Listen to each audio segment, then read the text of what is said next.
আজ বাদ কাল আইপিএলে ৮ নম্বর ম্যাচে কিন্তু মাঠে নামতে চলেছে কলকাতা নাইট রাইডার্স, আর অন্যদিকে থাকবে পাঞ্জাব কিংস। ম্যাচটা যে মোটামুটি ভালোই হবে এটা বলার অপেক্ষা রাখে না। আজকের এই ভিডিওতে আমরা আলোচনা করব কালকের ম্যাচের আগে বড় সব আপডেট বেরিয়ে এলো, কি সেই আপডেট সেগুলো আমরা আলোচনা করব। কেকেআরকে ভালোবাসলে ভিডিওটা সম্পূর্ণ দেখো, চ্যানেলটিকে ছোট্ট একটা সাবস্ক্রাইব করো। তো বন্ধুরা, তোমাদের ক্লিয়ার জানিয়ে দিচ্ছি যে নীতিশ রানা এখনও সেরে উঠতে পারেনি। এখনও সে শুধুমাত্র এক হাতে প্র্যাকটিস করছে, তার হাতে কিন্তু এখনও ব্যান্ডেজ বাঁধা রয়েছে। সুতরাং তোমরা মনে করো এপ্রিলের 29 তারিখ পর্যন্ত রানার কোনো আপডেট পাওয়া যাবে না। নীতিশ রানা কিন্তু সুস্থ হতে পারে না এপ্রিলের 29 তারিখ পর্যন্ত।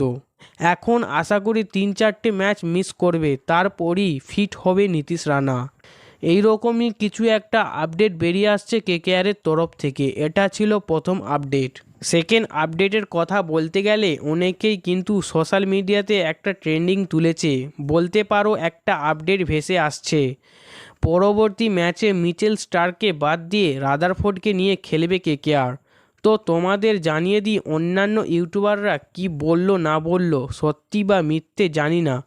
তো আমি তোমাদের সত্যি কথা বলছি যে পরবর্তী ম্যাচেও মিচেল স্টার্কের খেলার সম্ভাবনা বেশি, কারণ গৌতম গম্ভীর কিন্তু আলতু ফালতু মেন্টর বা আলতু ফালতু কোচেদের মতো নয়।